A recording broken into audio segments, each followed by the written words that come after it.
माँ सीखने लगी, चिल्लाने लगी, कराहने लगी।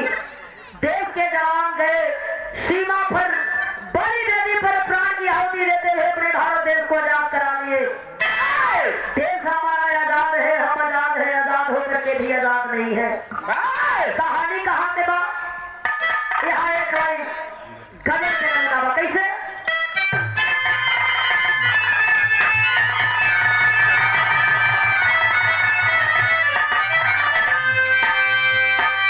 अरे कहाँ पे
तूफान के आने का परवाह नहीं करते। हमारे देश के जवान मरना पसंद करते, पीछे पर नहीं हटना पसंद करते। कहानी कहाँ के बाद 4 लाइन से कहानी की शुरुआत करी गई है। कैसे?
के बेटी रहल जो ना बिटिया के नाम बतावल गई से फला वह एक लौती बेटी जो कि बीए की छात्रा थी बाबू। एक दिन से फला स्कूल से निकल करके अपने 4 सहेलियों के साथ चल में मौज मस्ती करे।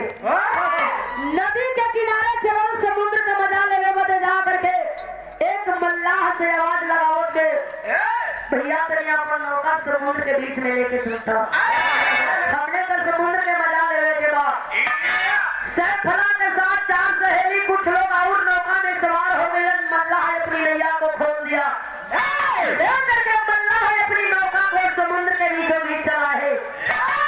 झिझिया खिलावत में समुद्र का मजा सब है एक भाई बाबू केहू के पता ही नहीं बाकी कब केकर कौने घड़ी कौने समय मौत आ गई।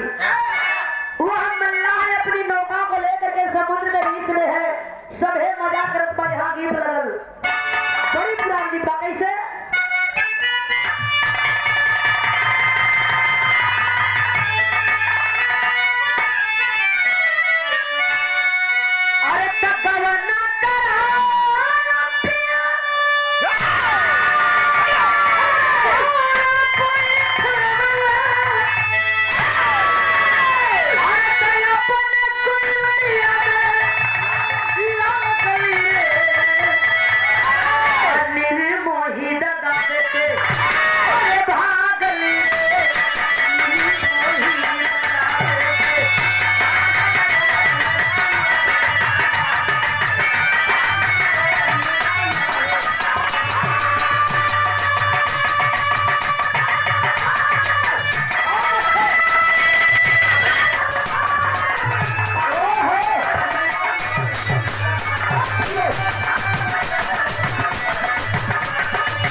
साथ एक अचानक से घटना घटल। ऐसा घटना घटल भाव बड़ी के लिखे के पड़ल। अरे तो विधि के विधान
बाबू नौका डगमगाए लगल। मल्लाह नौका के वापस लेके आवल चाहत बा लेकिन ऐसा नहीं हो बोलो। वह नौका समुद्र के बीच डूबे लगल। नौका पर सवार लोग भी डूबे लगल। जेकर पवरे के ढकमा पवन के निकलल चाहत बा, निकले के लोग कोशिश करत हुए। सैफला कुछ लोगन के पवन के बाहर करत बा, कुछ लोगन के पकड़ के ले जात बा, कुछ लोग डूबत उतरात हुए। आखिरकार धीरे धीरे कुछ लोगन के सैफला बाहर के बाकी लोग समुद्र के धार में समाहित हो गइलन। बचे वाला लोगन में एक और औरत दिया जोड़ की बचल दिया। बैठ कर वही नदी के किनारे रोड बा जा करके सैफला पूछे लगल, चुप करावे लगल कि काहे रोड बड़ू। मालिक के आगे कोई कर नहीं चलेला। जेके बचे रहलू बच गई, जेके मरे रहलू मर गई, लेकिन तू तो बचल बाड़ू, फिर रोड काहे बाड़ू। आखिरकार रो करके सैफला के परिचय पूछते हुए वह दुल्हन अपने घरे चल दिया। फोन लगा करके अपने सैया से अपने साहब से बतियावत बा, फोनवा पर रो करके साहब के समझावे कहे किए थी जितना जल्दी होके छुट्टी लेके घरे आ जाई। साहब पूछे तुम काहे रोवत बाड़ू, कोनो परेशानी कोनो दुख बा। रो करके दुल्हन बतावत बा कि हम मौत के मुंह से बच के आ गई। साहब जब सुनल दुल्हन के बाद छुट्टी लिखवा करके घरे अपने दुल्हन से मिले खातिर मिलन, और जब घरे मिलन तो यहाँ की तरह बदल गई।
संयोग बढ़िया रहल कि अब हम जिंदा बानी। अरे तो मौत के सगरवा से बच के अधर्म का बेटी एगो घर से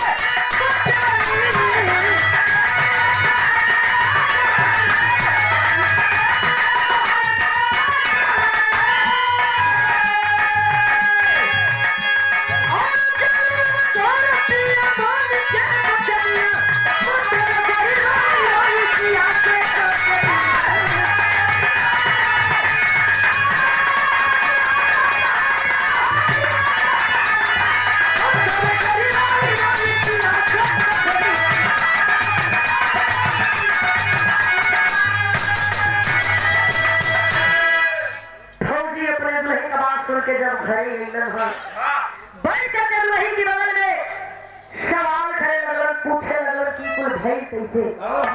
दुल्हन पर फौजी सैया से कहे जी बड़ा मन के समुद्र के मजा ले बदे गई, नौका पर सवार हुई, लेकिन हमें का पता कि वहाँ हमार बहुत इंतजार करत बा।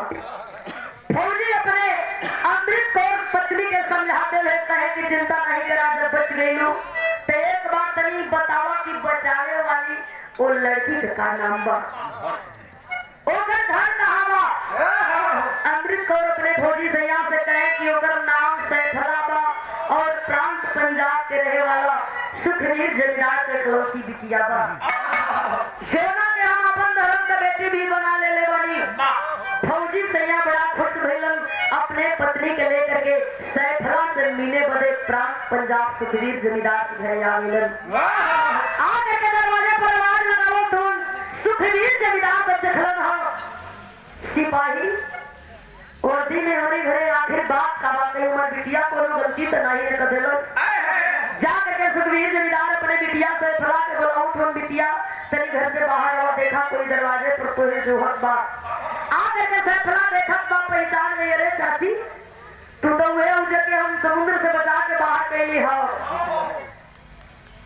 पिछावत में खटिया फौजी खटिया पर बैठल हो अमृत कौर भी बैठ गई पूछत हुआ फौजी का पूछत हुआ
बिटिया एगो काम कर हम उतना दूर से चल के तो कुछ देवे बड़े आई बनी सैफला से लगल एक लौटी बेटी है अपने बाबू को हमारे बाबू के पल्ले हर चीज बाटे हमें कुछ नहीं चाहिए फौजी सैफला के मजबूर कर हम बिटिया कुछ तो मांग ले कुछ तो कहो जवन तो सपना होए जवन हम तो सपना पूरा करी सैफला हंसने लगल हंसते हंसते फौजी से कहे साहब ई जब हमारा धर्म के माई बनी गई बाई ते खाटो के धर्म के बाबू कह सकत है फौजी के दिलवा गदगद हो गई बिटिया को नहीं बात कहत हो बड़ा खुशी बात चल बिटिया धर्म का बिटिया भैया के नाते बोल की तोर का सपना बा सैफला कहे साहब सपना हमारे कई बाजवन बाबू पूरा करे तो नहीं कहत हो फौजी पूछे बोल बिटिया हम तो सपना पूरा करे कहे जवन वर्दिया तू पहले हुआ का ऐसा वर्दी हमें मिली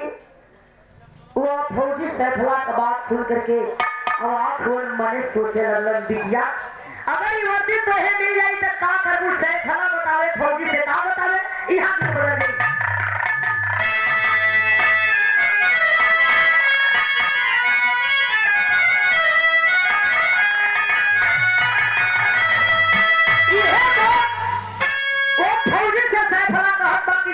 वर्दी मिल जाए वही दिन का तरफ सुना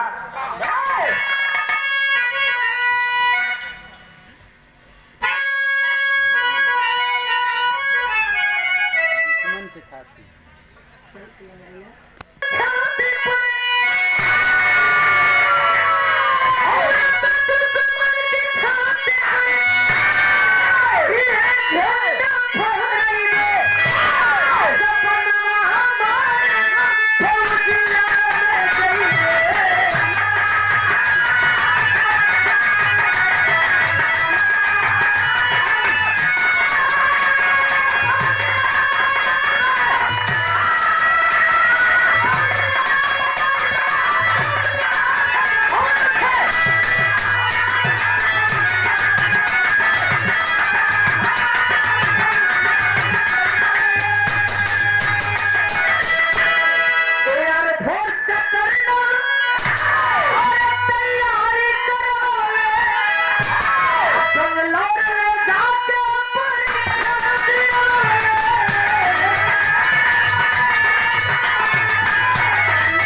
उसको तैयारी कर लो। ट्रेनिंग पास कैला के बाद सैफला के वर्दी मिल गई।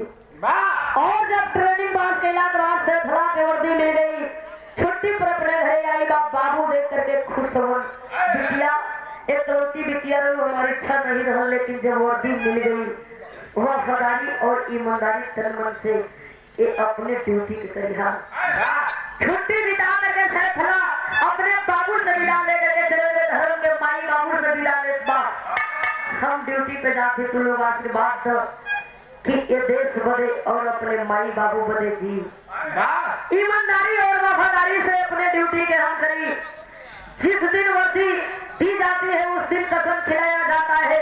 हर फौजी झंडा तिरंगा के नीचे कसम खा लेने बाबू, मर जाऊंगा देश के साथ गद्दारी नहीं करूंगा। सैफला भी कसम खा करके अपने ड्यूटी को निभाने चली है। यहाँ बिरहा में सही बात कह गई। ये बाबू यही आशा जाते मंजिल पर टिकी, यही आशा जाते मंजिल पर टिकी, कल्पना के आंगन में दुश्मन फेंका था।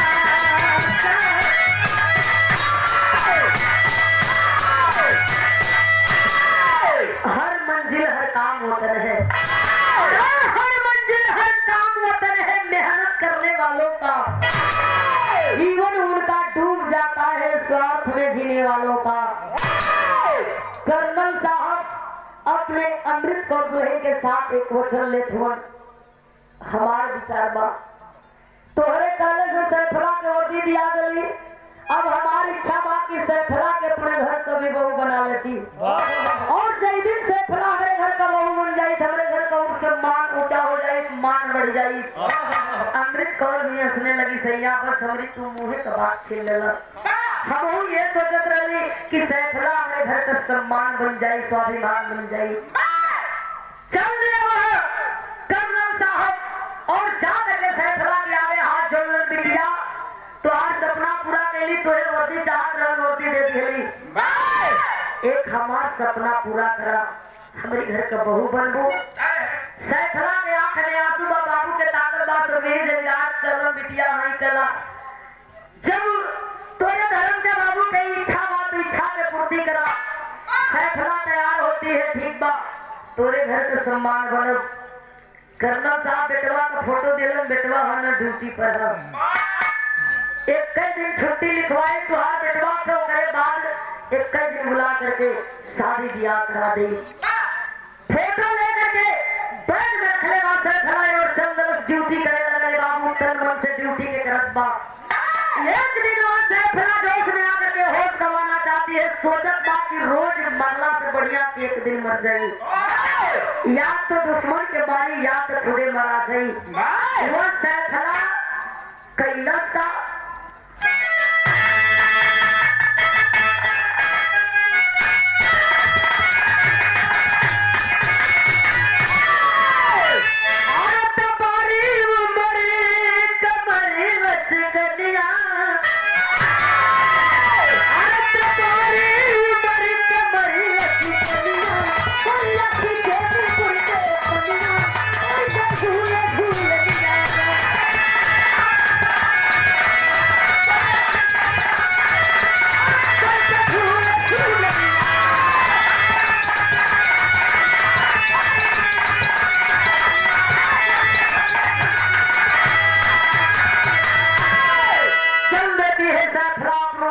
अपने दुश्मनों से लड़ने के लिए कैसे चल।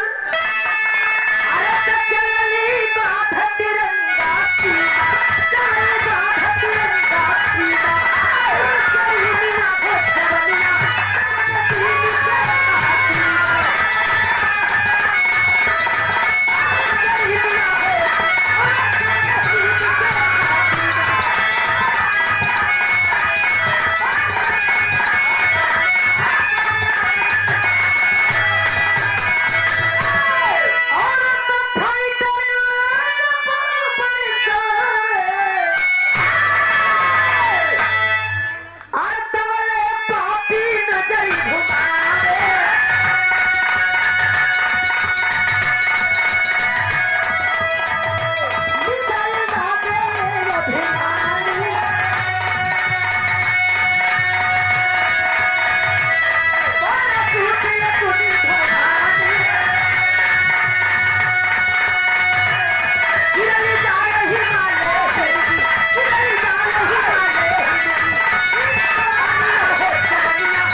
होती है, दुश्मनों को मारने लगी। निगाह पर लेते हो दुश्मन सोच लिए कि ये हिंदुस्तानी फौजी परेशान करत दिला, इसको मारना जरूरी है, अन्यथा हम लोगों का जीना हराम हो जाएगा।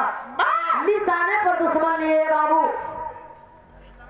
वो फाइटर से बम बरसाते हुए आगे को बढ़ रही है। सैफला पापी निशाना पर लेलन, मिसाइल का वार केलन। सोच गई वह सैफला कि मैं मारी जाऊंगी। पैराशूट के सहारे विमान को छोड़ करके वह सैफला छलांग लगा देती है। विमान को छोड़ करके जब पैराशूट के सहारे सैफला छलांग लगौलस आकर के हिमालय हिमगिरी के गोद में गिर जाती है। तमाम देश का फौजी डटल हो ड्यूटी पर, देखलन हाँ कोई फौजी तो है जो पैराशूट के सहारे गिरा है, चला जाए देखा जाए कहीं हमारा दुश्मन तो नहीं। जा करके तमाम हिंदुस्तानी फौजी हाथ में हथियार लेकर के तैनात धीरे धीरे करीब गईलन। हल्का हल्का सैफला के साथ चलत देख चोट लगल बा, हिम्मत करती है, हाथ उठा करके सैफला सिलेंडर बोलती है कि मैं भी हिंदुस्तानी हूँ। धीरे धीरे फौजी करीब गए, जब देखला कि अभी हिंदुस्तानी है, पूछने लगे फौजी कैसे आना हुआ। बताने लगी सैफला कि मैं तो दुश्मनों को मार रही थी, पैराशूट के सहारे यहाँ आई, बेहोश हो गई वह सैफला, पानी का छींटा मार गई, पानी पियावल गई, होश में आई गई सैफला, सारी दास्तान के बतौले बा। एक फौजी सैफला को गोद में उठा लिया, सोच लिया कि इसको आर्मी हॉस्पिटल में भर्ती कर दिया जाए जिससे कि सैफला की जान बच सके। जैसे ही गोद में उठाया बाबू कुछ दूर गईलन, सैफला के पॉकेट से पर्स गिरल। इशारा करते हैं सैफला नहीं साहब, वो पर्सवा में हमारा बड़ा कीमती चीज बा। पुनः जमीन पर वो फौजी सैफला को लेटा दिया और जा करके पर्स उठाई के लेके आए। फौजी पर्सवा खोल करके देखे लगल, पर्स उठा लेकर के आए, खोल के देखा तो पर्सवा में 2-4 के फोटो बा।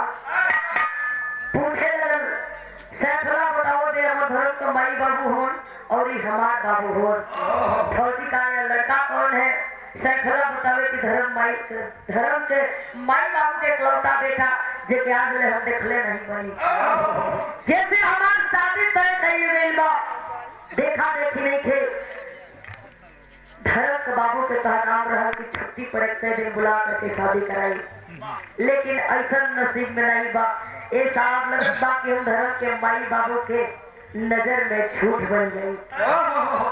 धर्म के माई बाबू का दिया वचन पूरा नहीं कर पाई साहब। फौजी कहा नहीं रे, ऐसा मैं नहीं होने दूंगा, तुझे आर्मी हॉस्पिटल में भर्ती कराऊंगा, तू बचेगी, तू मरेगी नहीं। सोचत बा फौजी कि हो न हो कि बता ही देती। वो फौजी अपने चेहरे की लगाम को हटाता है और जब सैफला के सामने आई, सैफला हाथ में ले गया तस्वीर के देखत बा, एक बार अपने पर्स में रखल तस्वीर के देखत बा और एक बार फौजी के देखत बा जो फौजी गोद में उठोलेगा। पहचान गई साहब, कहीं आप ही तो नहीं। सैफला रो करके फौजी से एक बात कहे साहब, जब रूबरू हो गई तो हमारे वो लास्ट बात सुन लो, पता ना जीएफ की मरब। सैफला फौजी से कहे का कहे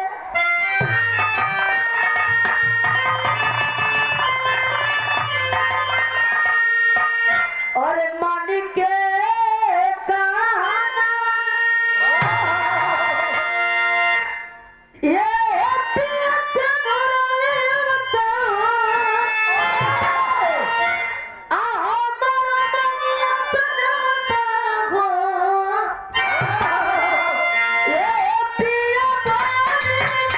Yeah.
सुहागिन बना देता साहब, ताकि हम धर्म के मालिक बाबू के नजर में झूठा साबित नहीं होती। उसके बाद हमारा इलाज हो हमें हॉस्पिटल लेके देता। वह फौजी उबल पड़ा है बाबू, जोश में वह जवान सैफला की मांग को भर तो देता है, लेकिन देखे जब ई जान गई कि अभी हमारी पत्नी हो तो ऐसे कैसे जाए, काहे ना अपने पत्नी के बदला दुश्मन से ले। वह फौजी जवान सैफला को जमीन पर लेटा दिया और हाथ में हथियार लेकर के अपनी दुश्मनों से लड़ने लगा। पोहपट लाइन बताओ गई भैल का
मारते रहे, आगे बढ़ा, दुश्मनों को लगा कि अभी ऐसे नहीं मानेगा।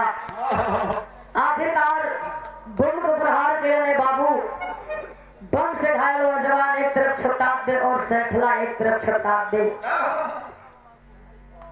संजोग देखे दोनों अपनी अपनी जगह दम को तोड़ दिए, भारत माँ के गोद में हमेशा हमेशा के लिए सो गए। तमाम फौजी देखत हुए आखिरकार फौजी कैलन का अलग लाइन से बताओगे।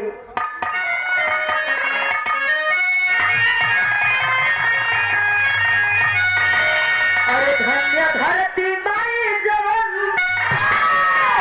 वही खुद से गई बाबू,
कर्नल साहब के द्वारे मिलन। कर्नल साहब बड़ा खुश हो गए, हमारे बेटवा आ गए। बेटवा के बता दे कि तोरी बदे एक बड़ी सुंदर लड़की देख ले बड़ी, जोना के साथे तोर बियाह करे के हो और ओके अपने घर का बहू बनावे के बाद। अमृत कौर फौजी के दुल्हन हाथ में थाली सजा करके लेके द्वार में खड़ी है। जे बेटवा के आती स्वागत सम्मान किला के बाद विधवत देख कर होती आई। आखिरकार कर्नल साहब जब करीब गए, बेटवा जीवित नहीं बा, आपका बेटा शहीद हो गया। ये बात जब कर्नल के सुने के मिले, कर्नल साहब के आंख में आंसू बा। अमृत कौर जब बात के सुन लिया, सजावल हाथ के थाली भैया गिर गई। रोए अमृत कौर और मने सोचत है कि जे हमार किस्मत फूट गई। आज जोना बेटा के कंधा पर हमने के बुढ़ौती के लाश उठे के चाहिए, आज वो बेटा के लाश हमने के बुढ़ौती वाला कंधा पे बा। एक तरफ अमृत कौर और एक तरफ कर्नल साहब दोनों जानी बैठ करके रोवत हो। कर्नल साहब अपने मरे बेटवा से वो सवाल कइलन हो, पूछत हो लास्ट भाव बराबर नहीं।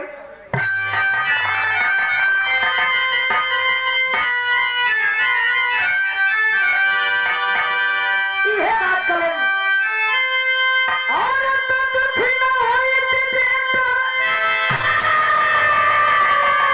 और दुखी न होई बेटा, तू जाई तो अपने चेताई के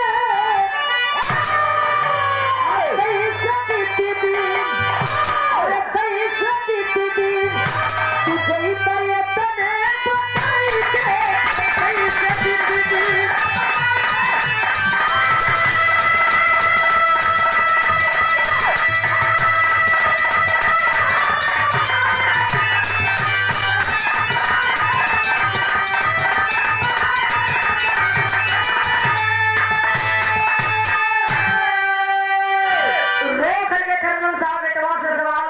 दुख नहीं हो, बस इतने हम बता दे होता कि हमारे बुढ़ौती के करे सहारे और कैसे बीती। रोवत हुआ आप कहत हुआ, अरे माननीय मुख्यमंत्री तब फर्ज के निभाए और दोनों परिवार में धीरे जवाब बदले।